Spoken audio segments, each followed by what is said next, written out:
Ladies and gentlemen, good day and welcome to Kaynes Technology Q2 and H1 FY26 earnings conference call, hosted by Axis Capital Limited. As a reminder, all participant lines will be in the listen-only mode, and there will be an opportunity for you to ask questions after the presentation concludes. Should you need assistance during the conference call, please signal an operator by pressing star, then 0 on your touch-tone phone. Please note that this conference is being recorded. I now hand the conference over to Deepak Agarwal from Axis Capital Limited. Thank you and over to you, sir. Thank you, Ikra. Good morning, everyone. On behalf of Axis Capital, I would like to welcome you all to the Q2 FY26 earnings call of Kaynes Technology India Limited. We have with us the management today being represented by Mrs. Samita Ramesh, Chairperson, Mr. Ramesh Kannan, Executive Vice Chairman, Dr. Muthukumar Narayan Swamy, Managing Director, Mr. Rajesh Sharma, Chief Executive Officer, Mr. Jairam Sampath, Full-Time Director and Chief Financial Officer. Now, I'll hand over the floor to the management for their opening remarks, post which will open the floor for Q&A. Thank you and over to you, sir. Good morning, everyone. This is Ramesh Kannan here. On behalf of Kaynes Technology team, I would like to welcome everyone to the earnings call for Q2 FY26. Mrs. Savita Ramesh, Chairperson of our board, Dr. Muthukumar Narayan Swamy, our Managing Director, Mr. Jairam Sampath, our Whole-Time Director and CFO, Mr. Rajesh Sharma, our CEO, Mr. Sumit Varna, Investor Relationship, and MUFG IR, our Investor Relationship partner. Let me begin with a brief overview of our financial performance for Q2 FY26. Our total revenue stood at 9,062 million, reflecting a year-on-year growth of 58%. Operational EBITDA for the quarter was 1,480 million, registering a growth of 80% over the same period last year. This translates into an EBITDA margin of 16.3%, an expansion of 190 basis points year-on-year. Profit after tax came in at 1,214 million, representing a PAT margin of 13.4%. These results reaffirm that meaningful growth comes from the alignment of vision, strategy, and disciplined execution, a balance that enables us to build capabilities, deepens partnerships, and shape the future of electronics manufacturing. As we are successfully transforming from being an electronic manufacturing service EMS player to a fully integrated electronic system design and manufacturing ESDM company with enhanced ownership across the product lifecycle. This integrated approach allows us to build deeper, longer-term relationships with global customers and deliver differentiated values. This quarter was a defining one for Kaynes Semicon and for India's semiconductor ambitions. At our Sanand OSAT facility, we reached an important milestone by successfully delivering India's first commercially manufactured multi-chip module, IPM5, in collaboration with Alpha and Omega Semiconductor and Mitsui and Company. This achievement is not just a technical breakthrough, it symbolizes India's coming of age in high-value semiconductor manufacturing. Our anchor customers, AOS and L&T Semiconductor, represents the trust and confidence global and domestic leaders have placed in Kaynes' capability to deliver world-class solution at scale from India. These partnerships span multiple geographies and business ecosystem, underscoring our role as a bridge between global innovation and India's manufacturing strength. Further, our strategic collaboration with Infineon marks Kaynes' entry into MEMS-based true wireless stereo packaging, strengthening our participation in the fast-growing consumer and IoT electronics segment. Together with Infineon, AOS, L&T Semiconductor, and Mitsui, we are creating a powerful collaborative ecosystem that combines technology leadership, operational excellence, and trusted global relationships. Such partnerships are not just commercial alliances, they are building blocks of a new semiconductor ecosystem in India. They position Kaynes at the forefront of this transformation, enabling us to play a central role in making India a credible, competitive, and sustainable semiconductor hub of the world. With the Sanand OSAT facility now operational and ramping up capacity, Kaynes is not only contributing to India's goal of semiconductor self-reliance, but also helping shape its journey to becoming a new global leader in advanced electronic manufacturing. In continuation with our semiconductor journey, I did like to highlight the equally strategic progress we are making in the PCB manufacturing, the next cornerstone of India's electronics value chain. The recent Government of India approval for our advanced PCB manufacturing projects, including Kaynes, marks a watershed moment for nation's industrial and technological ambitions. It signifies not only policy support, but also India's readiness to lead the high-value manufacturing of critical electronic components. Globally, the PCB market is projected to cross $100 billion by 2030, and India's domestic market alone is expected to grow at a 20% CAGR, driven by demand from EVs, industrial automation, defense, and telecom sectors. Within this landscape, Kaynes' upcoming multi-layer HDI PCB facility in Chennai will position us to capture a meaningful share of its growth. This expansion will not only reduce India's dependence on inputs, but also enable domestic value addition across the entire electronics chain, from chip packaging to system assembly. The PCB, often referred to as the backbone of electronics, determines the reliability, efficiency, and life of every device, from a medical monitor to a satellite system. By localizing this capability, Kaynes is directly contributing to India's self-reliance and global competition in advanced electronic manufacturing.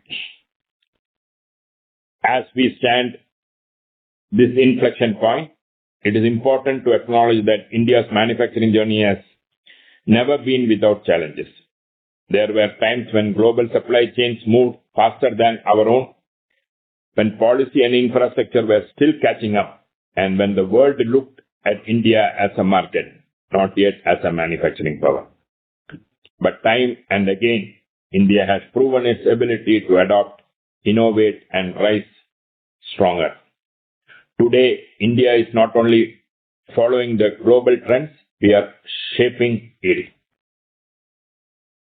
We are moving from being participants in the global value chain to become architects of it.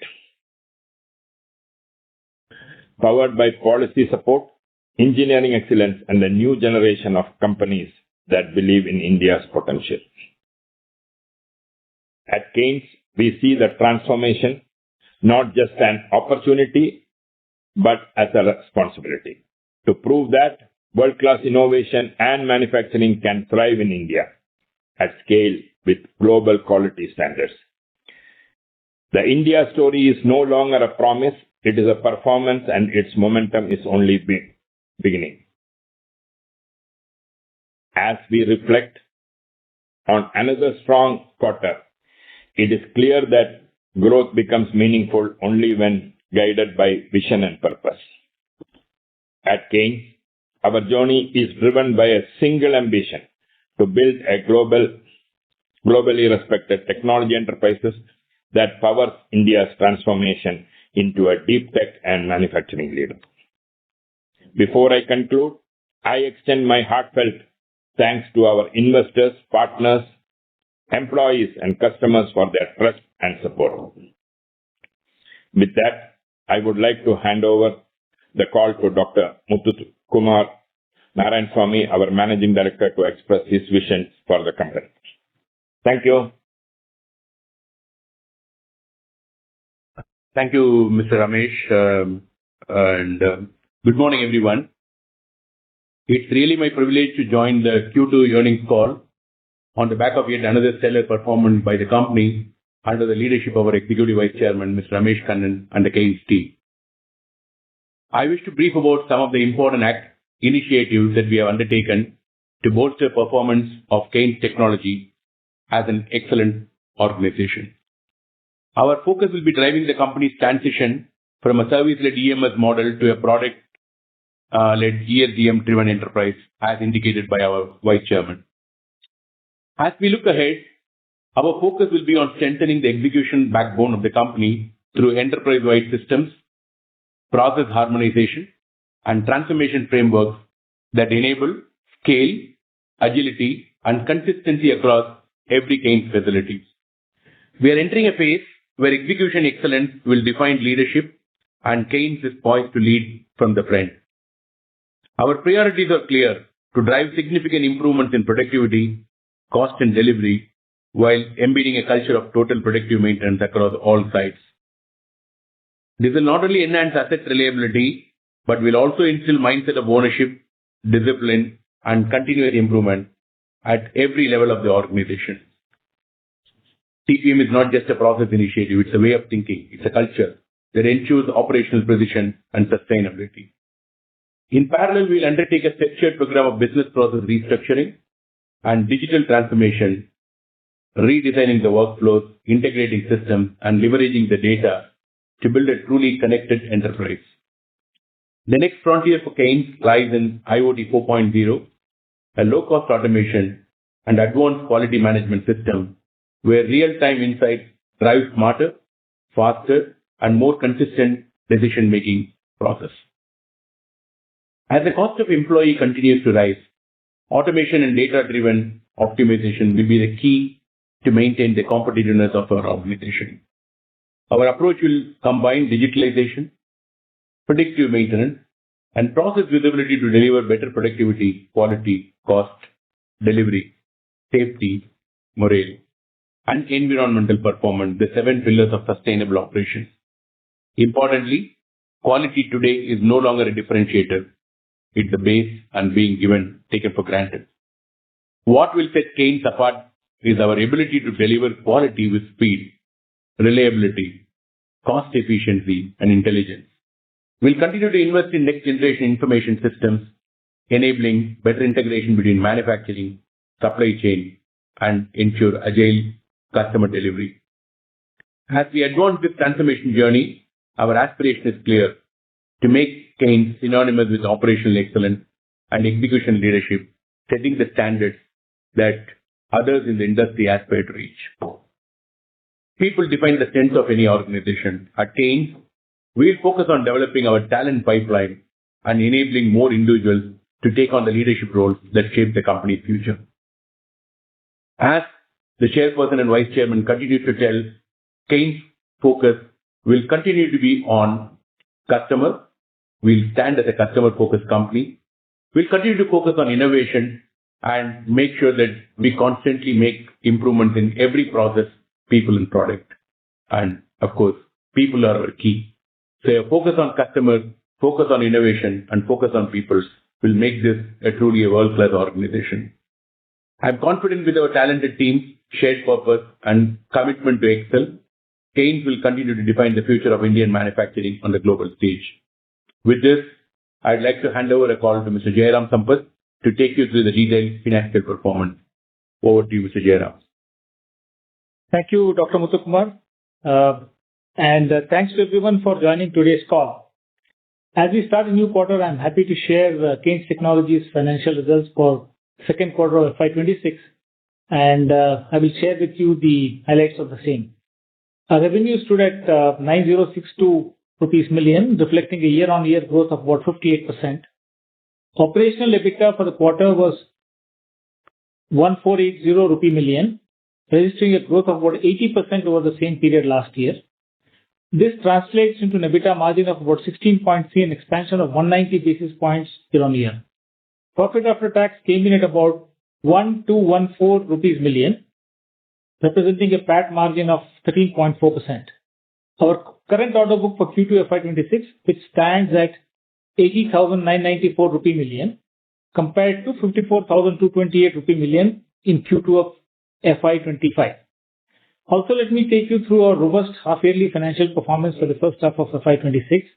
The total revenue for H1 FY26 stood at 15,797 million, demonstrating a year-on-year growth of 47%.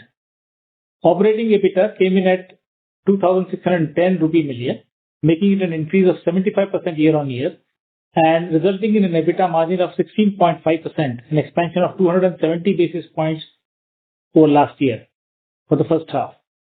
Profit after tax reached 1,960 million rupees, corresponding to a PAT margin of 12.4%. These results underscore Kaynes' unwavering focus on maintaining industry-leading growth rates and best-in-class margins.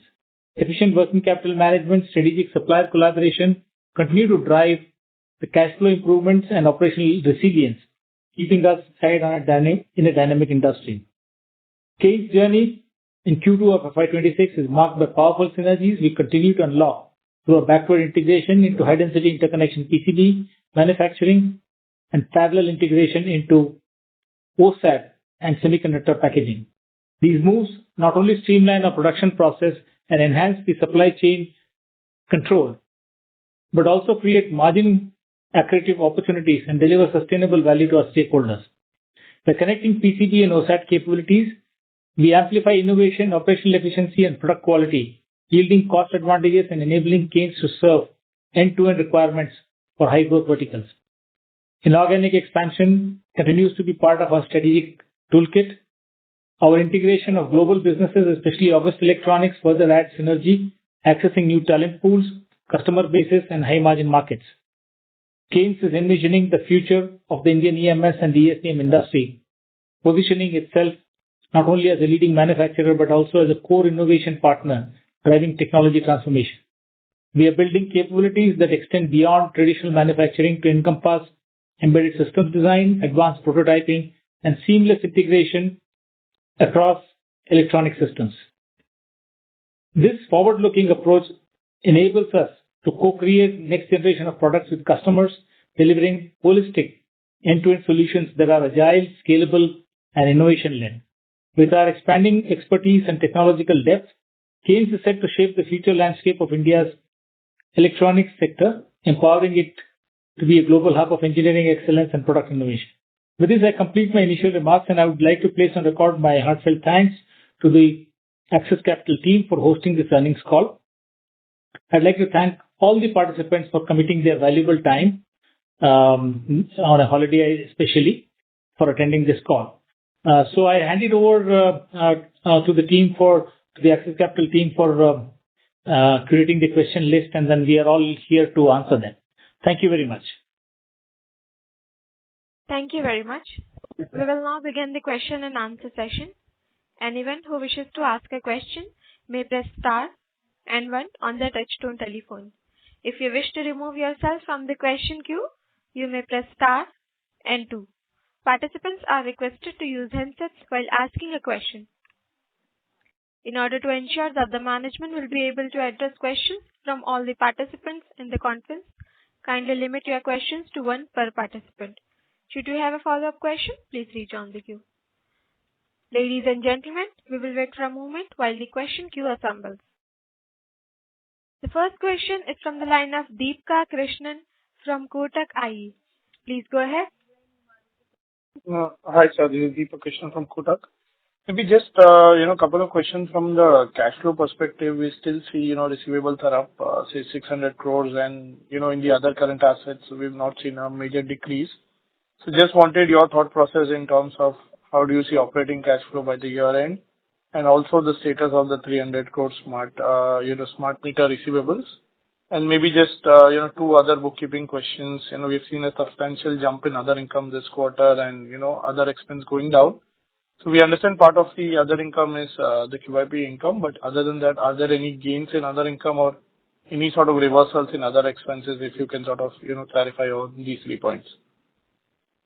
Yeah, sure, Deepak. Thank you. Thank you for attending the call.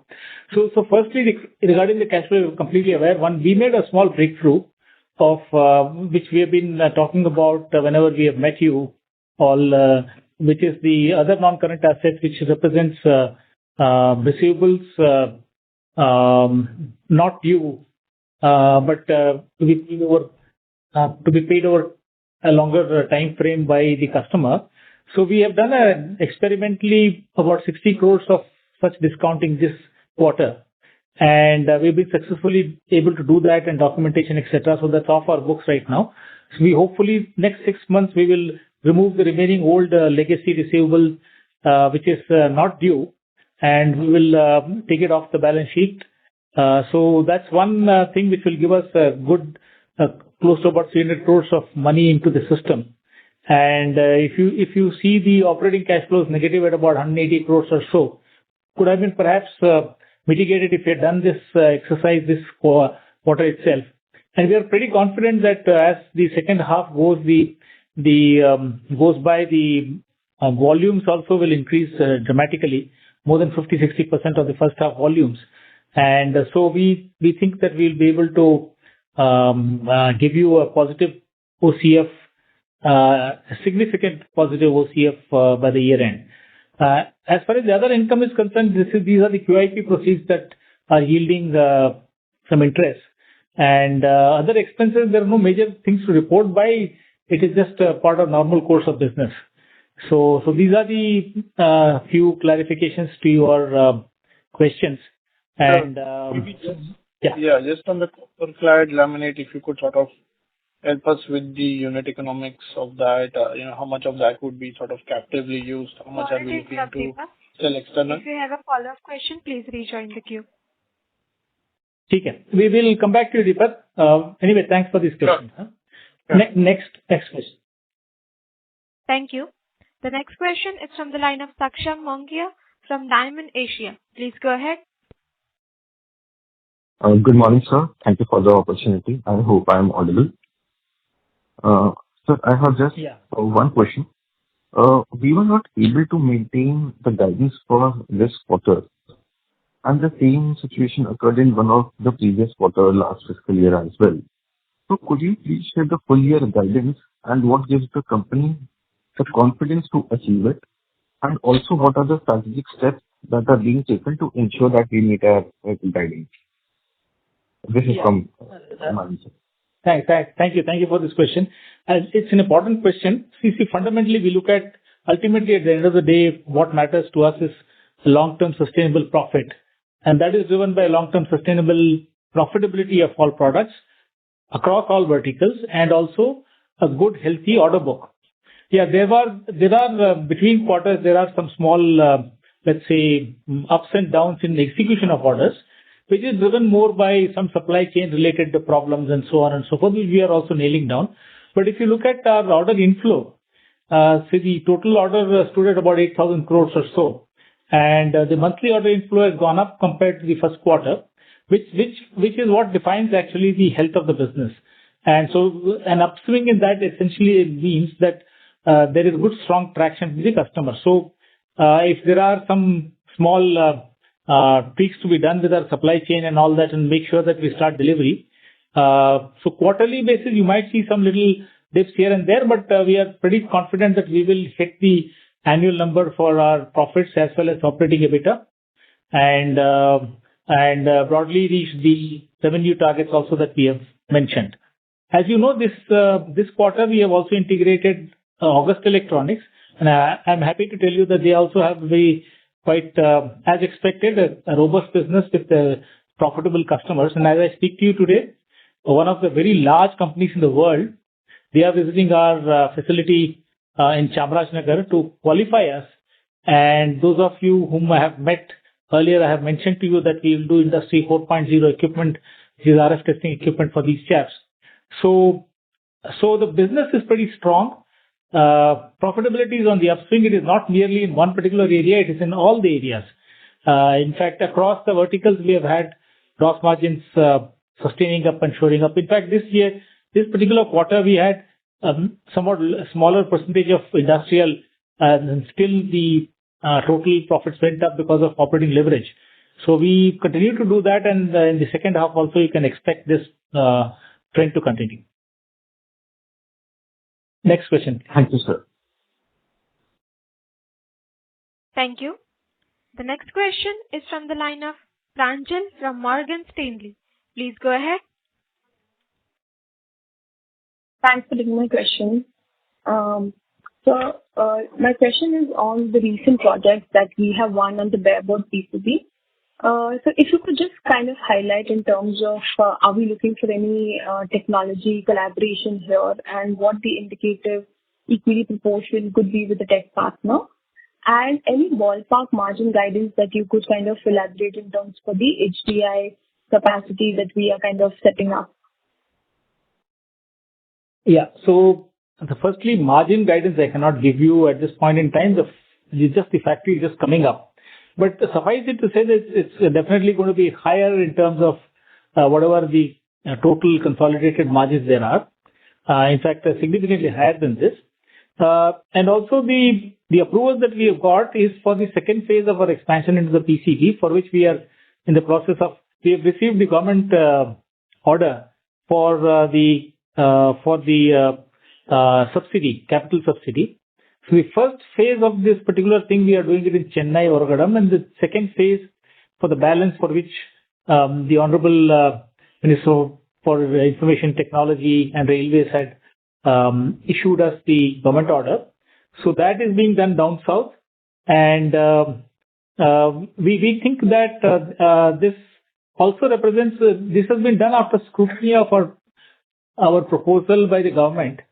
Both in terms of technology as well as in terms of its ability to deliver fast. And we are happy to tell you that on both counts, it has worked very well.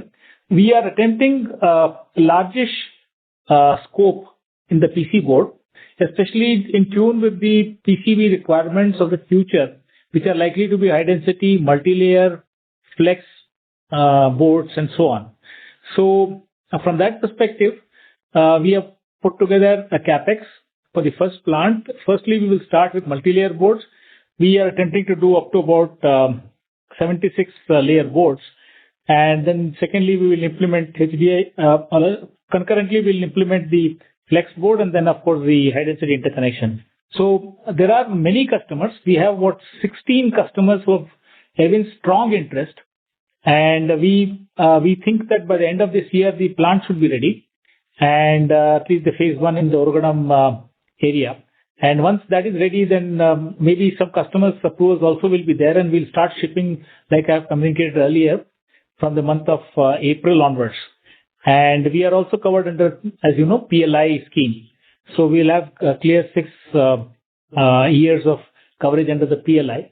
And as we get a little more confidence and the capacities ramp up in the Oragadam phase 1 plant, we will start off the phase 2 plant. We have about 3 years time frame to complete that activity, and we are pretty confident that we will do that.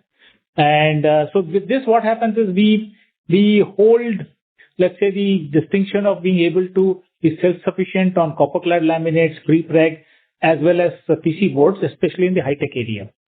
And as you know, Kaynes Technology is also a user of PC boards. Almost 10% of our total sales money is spent on PC boards. So we hope to get some important cost down because of being able to manufacture the high-tech PCBs ourselves. So, and as far as the collaborators are concerned, there are two ways in which we are handling this. One, the machinery manufacturers, already we have placed orders on the machines and they are setting up the line. So it is pretty much like we set up the line, we achieve the process parameters off-site at the machinery manufacturer's premises in whichever country they are, and then we just ship that entire thing. So we don't do a development of the process here. We do development of process under high-tech conditions with experts, material science experts and machinery experts. What we focus here right now is to do the design and all of those things. And once we become experts in reading the customer's drawings and making sure that we can make the value additions as required, all the machinery is getting transplanted here to Oragadam in the phase 1. And then from the day 1, we are pretty confident that we'll have a very high yield, and capability-wise, it will not require several years to actually develop. So this is the method that we are using. We're developing the technology with the experts and then transplanting the technology. Also in the process, we are also making sure that we do the software part of it. Sorry about the longish explanation, but this is a technical subject, so I didn't want to miss out on any details here. Thank you. Next caller, please. Yeah, I'll just fall back in the queue for more questions. Thank you. Sure. Please. Thank you. Thank you. The next question is from the line of Naushad Chaudhary from Aditya Birla Sun Life Mutual Funds. Please go ahead. Yeah, hi. Thank you for the opportunity. Just one clarification, sir. This quarter, margin has gone up, but at the same time, we can see the working capital parallelly has gone up for us. And given the nature of the business, should we see this going forward? If we try to push or optimize working capital, we have to compromise on the margin as well. So this is the clarification this quarter. Yeah, thank you, Naushadji. Thank you for the question. I mean, this is the question that all of us after the call will actually be addressing 24/7. We look at this particular issue. But it's good news also because most of the inventories have been acquired during the latter half of the quarter. This is in, as you know, the order book is also kind of filling up quite fast. So we need to make sure that because of supply chain glitches, we don't miss on delivery. So we are going a little more cautious here. So we do more than required amount of inventories somewhat, and we don't curtail. But of course, we are trying to look at the optimization through vendor managed inventory, for which our president of supply chain has been tasked with this job, and this quarter he'll come out with a definitive plan. I've been talking about it, I think last time I met some of you, and you also have mentioned to you. So we have not taken any benefit of the vendor managed inventory, which is basically the distributors keeping stock on our behalf in India, so that we can rid the burden of us for at least a reasonable period of time, 2-3 months kind of thing. So hopefully we'll succeed there. So we are quite pleased with this thing, and that the increase in inventory is a reflection of strength of the business actually at this point in time. And hopefully by end of this year, we will bring it down to the kind of numbers that we are talking about in terms of working capital days, net working capital days. So we have two items which we focus on, of course, inventory and receivables. And in answer to the first question from Mr. Deepak, I had mentioned to you that some small portion, about 300 crores, we'll try and get rid of by discounting and getting off the books. And so that plus this in BMI vendor managed inventory nearby, you will see a significant improvement by the end of this year on our working capital performance, which has been of concern to a lot of people, saying that, are you consuming more resources than generating the cash? So we will have positive OCF and we'll have lower net working capital by the end of this year. Without compromising on margin? No, of course not. Of course not. We ultimately have to make money. Yeah. All the best, sir. Thank you. Thank you, Mr. Thank you. The next question is from the line of Siddharth Vera from Nomura. Please go ahead. Hi, sir. Thanks for the opportunity. Sir, first question is on the order book. So this close to 8,000 crore order book, does it include any orders from the OSAT and PCB segment as well? So, or this is purely EMS? So first clarification on that. And second, sir, on the investments on the OSAT or PCB side, would you probably broadly highlight how should we expect the investments to be over the next 3 years, and by when is the subsidy element expected to be sort of received, both from central and state? Yes, Siddharthji, thank you for the question. See, firstly, this order book does not yet contain the orders that we have, the LOIs and orders and contracts that we have executed in OSAT. Once we start commencement of operations there, we'll certainly start maintaining that and start reporting that too. But suffice it to say that almost 60% of the capacity is already committed by large players, and they have actually gone on record in public itself to say that there are people like Alpha Omega Semiconductor, Larsen and Toubro Semiconductor, also Infineon. And then we, like I said, there is a list of another 14 people who probably want to work with us. We are being a little selective because, as I have been explaining earlier, we want our product portfolio to be profitable. So we don't want to fill it up with just the legacy or low-end work. We want to also add a medium range of advanced packaging as well as the cutting edge or bleeding edge technology of silicon photonics, co-packaged optics, and things like that. So that's the thing. We'll add the order book maybe by the end of the year. We will probably talk about the order book on this business. As far as PC board is concerned, the 1400 crores was taken care of by the QIP 1, and then the expansion of that basically will lead to copper clad laminates and pre-preg plus one more PCB factory down south near Tuticorin. And so for that, we are preparing the detailed project report right now, because now we are clear about the government incentive and the government's capital subsidy that is coming in. So we should probably shortly have that ready. But it's as a broad guidance, I can tell you that the PC board factory in Chennai will start generating cash in a couple of years' time, and that cash will be sufficient to start our equity infusion into this particular project. And with some small bridge loans, I think we should be able to complete this project unless we increase the scope further. That is, as this government has given us approval for about 3,700 odd crores of capex. So I think we should be able to do this on our own steam with a mix of internal generation of cash as well as some small bridge debt. And so that's how we look at it, Siddharthji. Got it, sir. Thanks a lot. I'll come back in the queue. Thank you. The next question is from the line of Bhavik Mehta from JP Morgan. Please go ahead. Thank you. Good question. We have done capex of around 840 crores in one edge. So how should we think about a full year capex this year and next year? And just a clarification on that, is this a gross capex or does this include the subsidies received by the government, or so this is like a net number? Yeah. So the subsidies issued by the government, as for the ECMS scheme, as you know, this is about 25%, and state government also gives. State government number is broadly it's confidential between us and the state government because we entered into an agreement with them. But let me put it this way: total equity that we have to bring in is about 30% of the total capex only. And so for 1400, we have already done the finance planning. For the remaining 23 odd 100 crores, and perhaps there could be scope increases later. So we have to bring in about 600 to 800 crores of money from equity perspective, which we are quite confident that from year 3 onwards of our Kaynes circuits, every year we do about, let's say about 15% of our sale as probably the operating cash flow, if not more.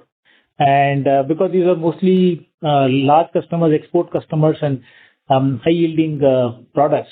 So we should be able to finish our equity contribution in a 2 to 3 years time frame at about 250-300 crores per annum. And so that will give us also compliance with the government's requirement that we should complete the project in, let's say we start with next 3 years and then complete it in the next 3 years thereafter. So from that perspective, we don't see any challenge in terms of being able to fund this. Of course, this is all assuming that the scope remains the same. Supposing scope considerably improves, then we'll have to think about how to do this further, because the demand is pretty strong. We have not yet completed full assessment of what customers require. Many of our customers by themselves are willing to underwrite the entire capacity. So we are contending with a different type of an issue. But on an as-is basis, we don't have any financing issues at this point in time.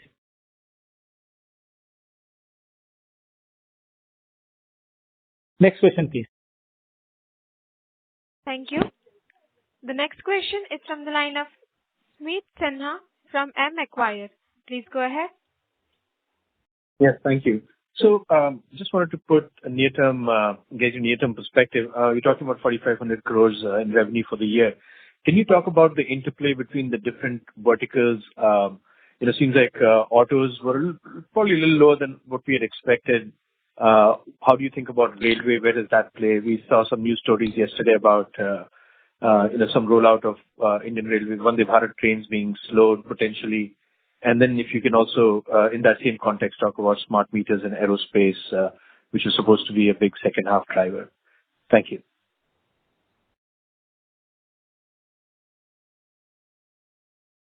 Yeah, hi. Thank you. Sorry, I was on mute. So post-listing, our growth was driven by automotive and electric vehicles and industrial now. And as we prepare to start serving customers in aerospace, defense, and also our own products and railways, so the quantum of, let's say, business in these two segments will go up, the railway electronics as well as the Kavach program is already been announced by government and they cannot not do it. So that's, as you know, 68,000 route kilometers are there, and the TAM, if I were to make an estimate of TAM, it's about 50 lakh per kilometer, so it's about 34,000 crores of business out there. Not all of it will get done immediately.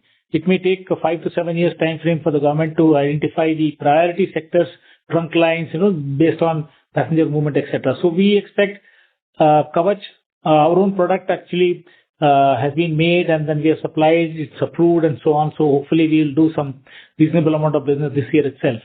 And then there are other things like we are working on the railway network safety, etc. That has also made some good progress, and we probably get some traction there. And also our traditional business, which is the electronic interlocking through our major clients, has also seen an uptick during this quarter. So we think that will continue further. So we don't see any slowdown. In fact, as a percentage of total revenues, the railway percentage will be much higher this year compared to last year. Similarly, for aerospace defense also, we had made just a small beginning in terms of getting approvals, etc. So hopefully by the end of this year, when the final approval comes from our major customer in the US, so we should probably, that percentage also will see an upward trend this year, and next year it will be a significant increase. A similar thing has happened in the IT space, wherein we are getting more orders on the high performance computing servers. And so that is also likely to be a bigger chunk of business. And as you know, in the industrial area, we do have smart meters, but smart meters is kind of a steady run rate business. So in terms of percentages, the other businesses, once they start picking up, the smart meter will kind of remain steady. And we do have fairly good, let's say, order coverage in this area. So over next 5 to 10 years time frame, of course, we plan to do significant amount of business in this particular area. But suffice it to say that, and the automotive, as you rightly pointed out, automotive sectors are sectors which are let's say that they respond to the cyclicity in the market. And but we have not, fortunately for us, due to the rationalization of GST and all that, and that fillip that was given by the government recently. So we got benefited, and in fact, now there is a lot of traction and there's a lot of push, and most of the customers here at our doorstep trying to make us supply material. And as you know, we had acquired one of the largest, I think he is top 10, maybe third largest tier one in the world. I had talked about it earlier on. And so we have now very good demand from that particular company. Similarly, there are new companies with whom we work in the areas, domestic companies also. The other advantages I want to bring to attention of people is that many of these companies are also asking us capacities for indigenous component manufacturing, starting with PC boards and so on. So as I see, there is a dual benefit here. One, better, let's say, bonding with the customer in terms of larger value addition, and then also better profitability for us because we go deeper into the value chain. So as we go forward, we expect automotive to grow at the rate of growth of our company's growth rate, which will be anywhere around 50% plus minus you can take. Similarly, industrial will also grow, but industrial in the industrial segment, there are other segments other than merely the industrial EVs. There are other things than the smart meters, etc. So they will also start going. We have started getting orders in those areas too. So, but suffice it to say that I think that will also remain a primary sector, around 40% of our total. Similarly, our automotive is about 26% of our total. And we hope to get into 2-digit number for railways, electronics, and then of course for the aerospace defense, we'll come nearer to this 10% number in a couple of years' time frame. We already are about 12% in the IT and IoT and space.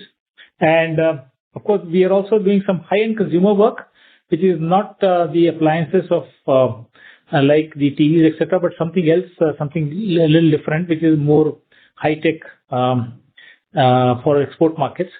So we think that this portfolio is reforming itself back to the original number, so that the combined profitability or the blended profitability will also get a upward trend in addition to getting operating leverages. So we are pretty confident that we should be able to match not only revenue growth but also the profit growth.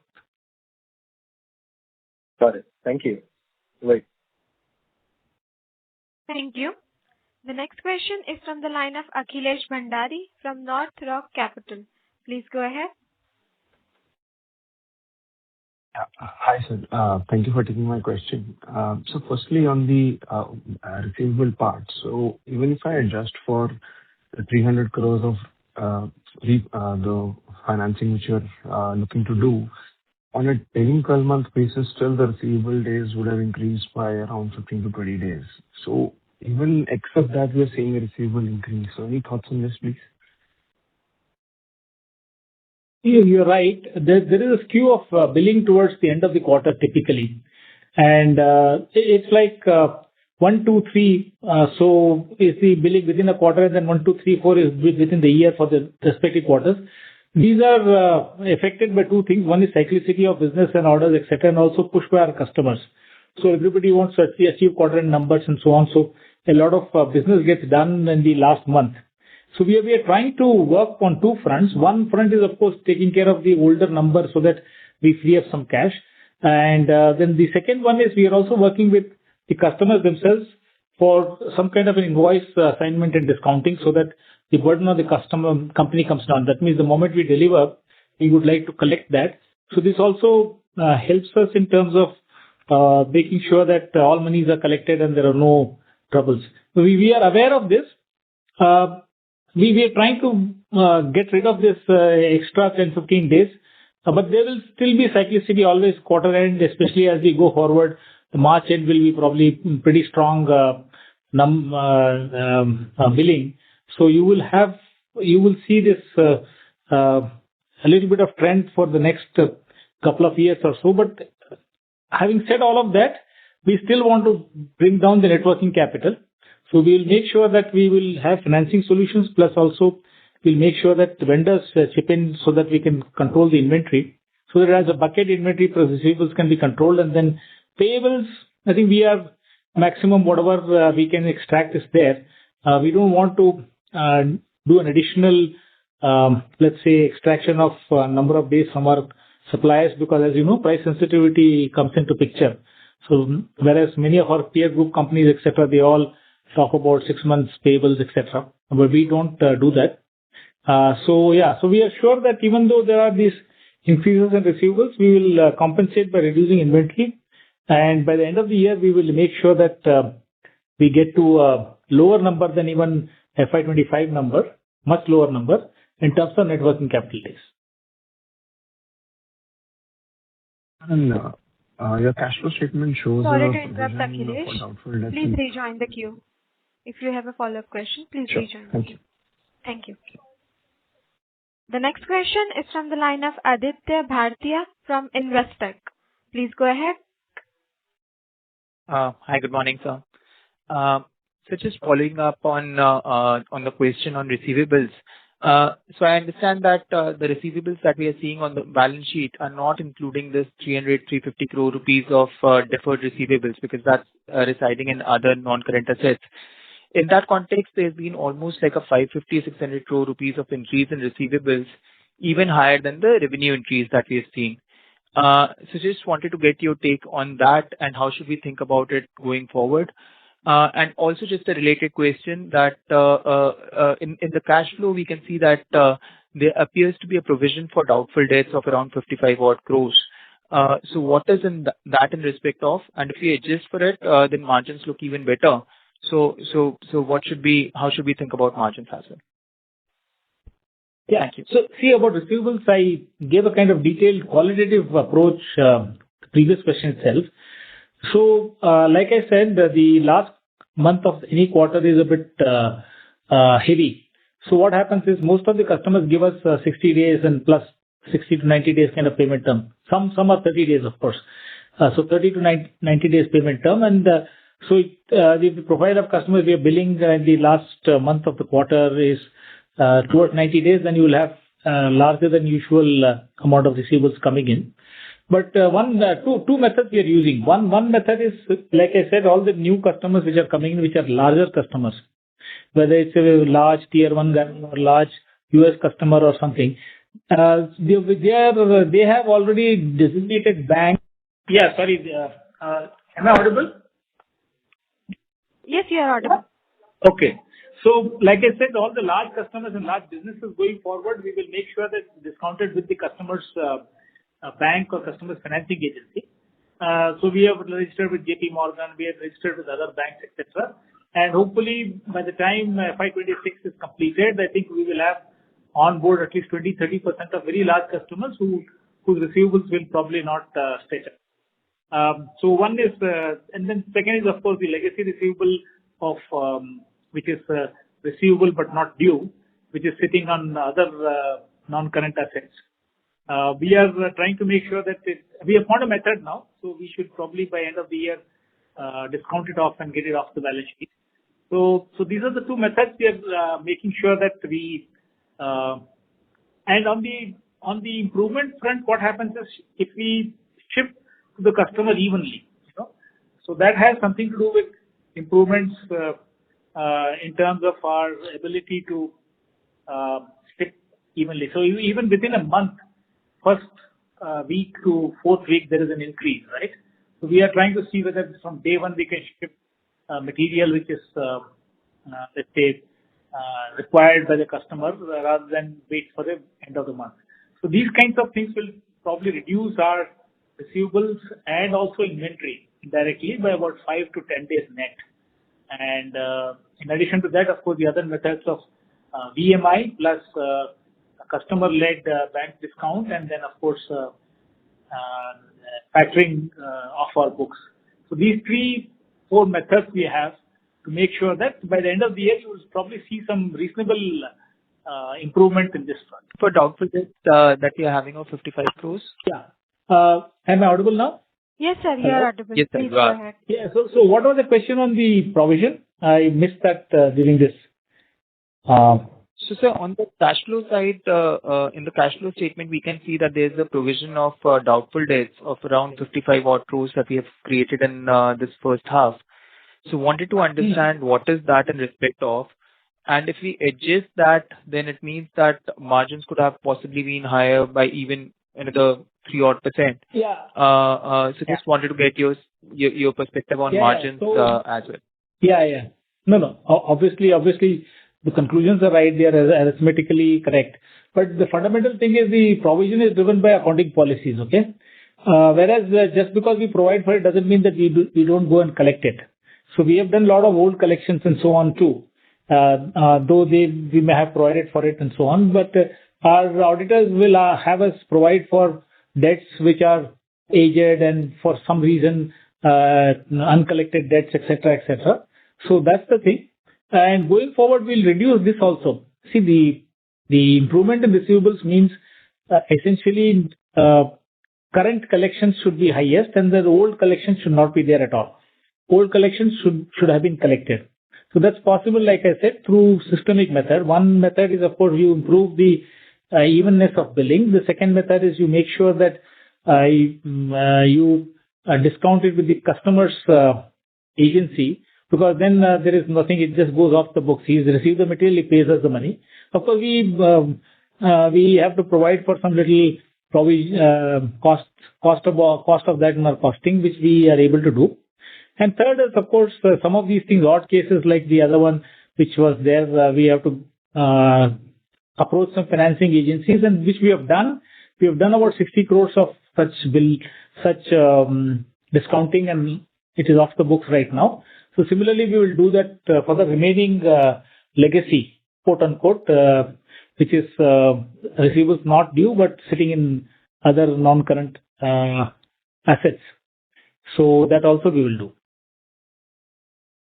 So yeah, you are right. If we it's like an accounting treatment. Let me put it this way: once we collect, anyway, we write back the provision. So instead of getting the profit today, we'll get the profit tomorrow. There's no loss because of that. No, completely understand that, sir. Thank you. Thank you.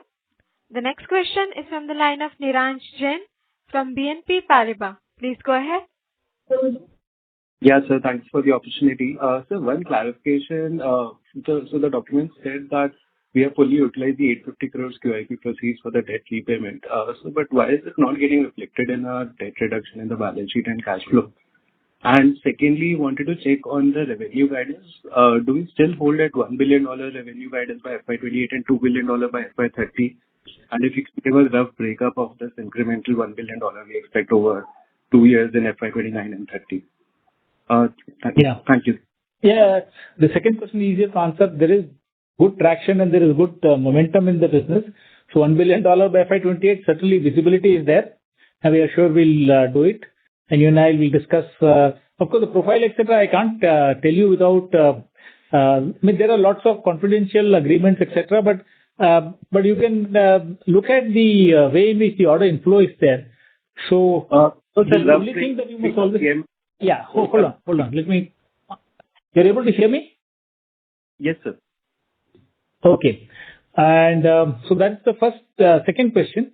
The first question is whether debt reduction, etc., what has happened, etc., why it's not reflecting. I can probably write you, Niranj, the full math and share it, and it's all there actually, but I probably need to point to you exactly where it is and so on. So there is a reduction in debt, and of course the increase in debt is corresponding to increase in inventory. That's what we are saying, that we will make sure that the inventory increase does not happen at our end, but we ask the supplier to keep it so that we don't have to borrow and fund it. So that's something that we are working with our President of Supply Chain, and he has promised that this year end we would have a significant amount of material being kept by suppliers. But otherwise, there's nothing untoward. We will probably send you a calculation on this. Not a problem at all. Sure, sir. Thank you. Thank you. Ladies and gentlemen, due to time constraint, this is the last question for today. I now hand the conference over to the management for closing comments. Yeah, thank you. Thank you very much. Very nice questions. And so we'll get back to you. You can always call us, me, Sumit. And if there are some substantive issues, questions, some calculations, we can always share with you. Of course, those in the published domain only I can share. So we'll try and explain to you through data which you already have. Thank you, everybody, for taking time off during the holiday time. and look forward to meeting all of you sometime during this quarter. Thank you. Bye-bye. Thank you. Thank you very much, sir. On behalf of Kaynes Technology, that concludes this conference. Thank you for joining us, and you may now disconnect your lines. Thank you.